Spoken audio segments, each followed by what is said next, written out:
నరసరావుపేటలో ఈ నెల 5వ తేదీన కాలువలో పడి తల్లి 7 నెలల పసికందు మృతి చెందారు. నరసరావుపేట నుండి రొంపిచెర్ల మండలం కొత్తపల్లికి బైక్పై వెళుతూ రావిపాడు వద్ద ఎన్ఎస్పి కాలువలో భార్య త్రివేణి 7 నెలల పసికందు శరత్ను తోసి భర్త శ్రీకాంత్ చంపాడు.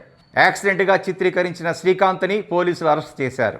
మరో యువతితో అక్రమ సంబంధం పెట్టుకొని భార్యను బిడ్డను అడ్డు తొలగించుకోవాలని కాలువలో తోసి హత్య చేశాడు. చిట్ట చివరికి పోలీసుల అరెస్టుతో భర్త శ్రీకాంత్ కటకటాల పాలయ్యాడు. పాలపాడు రోడ్లో ఉన్నటువంటి కాలువ దగ్గర రీసెంట్గా మీ అందరికీ తెలుసు, ఈ అనుకున్నటువంటి వ్యక్తి తన భార్యని, ఒక చిన్న బేబీ 7 months బేబీని అడ్డు తొలగించుకోవాలన్న ఉద్దేశంతో గొడవ పడతా ఉన్నాడు రోజు. అయితే ఆ అమ్మాయి కంప్లైంట్ రూపంలో అయితే ఏమి ఇవ్వలేదు మాకు. సడన్గా ఆ రోజు పద టౌన్కి వెళ్ళొద్దామని చెప్పి టౌన్కి తీసుకొచ్చి అన్నీ పచారీ గిస్తువులు అన్నీ ఇప్పించేసి ఆ అమ్మాయికి కావాల్సినవి కూడా ఇప్పించి ఎలాంటి అనుమానం రాకుండా ఆ కాలువ దగ్గరికి తీసుకెళ్ళి గొడవ పడతా ఉంటే చూసినటువంటి వాళ్ళు కూడా ఉన్నారు, డైరెక్ట్ విట్నెస్. ఆ కాలువ దగ్గర ఈ అమ్మాయిని అడ్డు తొలగించుకోవాలనే ఉద్దేశం ఆల్రెడీ మనసులో దురుద్దేశం పెట్టుకొని ఆ కాలువ దగ్గరికి తీసుకెళ్ళి మామూలుగా లెఫ్ట్లో వెళ్ళేవాడు రైట్ సైడ్ కాలువ దగ్గరికి వెళ్ళిపోయి అక్కడ ఆ అమ్మాయిని బండి పడ్డట్టుగా క్రియేట్ చేసి, బండి పడితే కాలువలో పడ్డట్టుగా క్రియేట్ చేశాడు. అది ఆ అమ్మాయిని కాలువలోకి తోసేసి ఆ బేబీని కూడా కాలువలోనే వేసేసాడు. అది అన్ఫార్చునేట్లీ ఆ బేబీ ఇంకా దొరకలేదు, ట్రై చేస్తూ ఉన్నాం.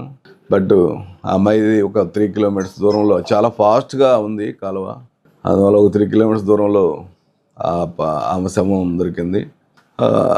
అయితే విషయం ఏంటంటే, ఇతను ఎందుకు చేశాడు అని మేము డీటెయిల్గా ఎంక్వైరీ చేస్తే మా సిఏ గారు వీళ్ళు వెంటనే అతను ఎంతసేపు యాక్సిడెంట్లుగా పడిపోయింది అనే చెప్తా ఉన్నాడు. అయితే లక్కీగా అక్కడ గొడవ పడతా ఉంటాం, కానీ ఇతని కాల్ డీటెయిల్స్ తీసిన తర్వాత తెలిసింది ఏంటంటే, ఇతనికి వేరే అమ్మాయితోటి అక్రమ సంబంధం పెట్టుకొని ఆ అమ్మాయిని పెళ్లి చేసుకోవాలన్న ఉద్దేశంతో వీళ్ళిద్దరి మధ్య జరిగిన చాట్ కానీ, ఆ సంభాషణలు కానీ, ఆడియో రికార్డులు కానీ, వీడియో రికార్డులు కానీ, వీడియోస్ కానీ, ఫొటోస్ కానీ, ఇవన్నీ మా సిఏ గారు విశ్లేషణ చేస్తే చాలా క్లియర్గా వచ్చింది. ఆ అమ్మాయిని చేసుకోవాలన్న ఉద్దేశంతో వీడు మనసులో దురుద్దేశం పెట్టుకొని ఈ అమ్మాయిని ఎలాగైనా చంపాలి అని. ఎందుకంటే ఈ అమ్మాయి ఫ్రీక్వెంట్గా, ఈ అమ్మాయికి కూడా తెలిసింది ఆ అమ్మాయితో మాట్లాడేది ఏదంతా, ఫ్రీక్వెంట్గా ఇంటికి రావడంతో ఉదయం మధ్యాహ్నం సాయంత్రం ఇతనితో గొడవ పడతా ఉంది. సో ఇతను దుర్మార్గంగా ఆ అమ్మాయిని చంపేయడం జరిగింది. కాబట్టి ఈరోజు ఉదయం అదుపులోకి తీసుకొని అతన్ని అరెస్ట్ చేసి కోర్టుకు పెట్టడం జరుగుతూ ఉంది.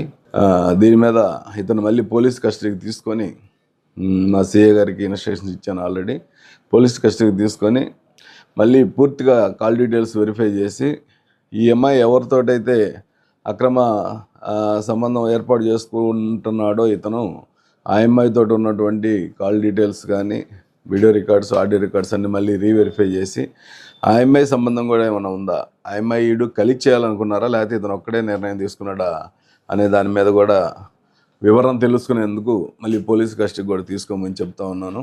ఏదేమైనా దీన్ని చాలా డీటెయిల్గా వెరిఫై చేసి ఒక మర్డర్ కేసుని, ఒక అనామత్తుగా పోయే కేసుని, ఉన్నటువంటి వ్యవహారాన్ని మంచిగా వెలికి తీసి బయటికి తీసిన అటువంటి మా సిఐఎస్ఐ బృందాన్ని అభినందిస్తూ మా ఎస్పీ గారికి ఒక రివార్డ్స్ కోసం కూడా ప్రపోజ్ పెడతా ఉన్నాను.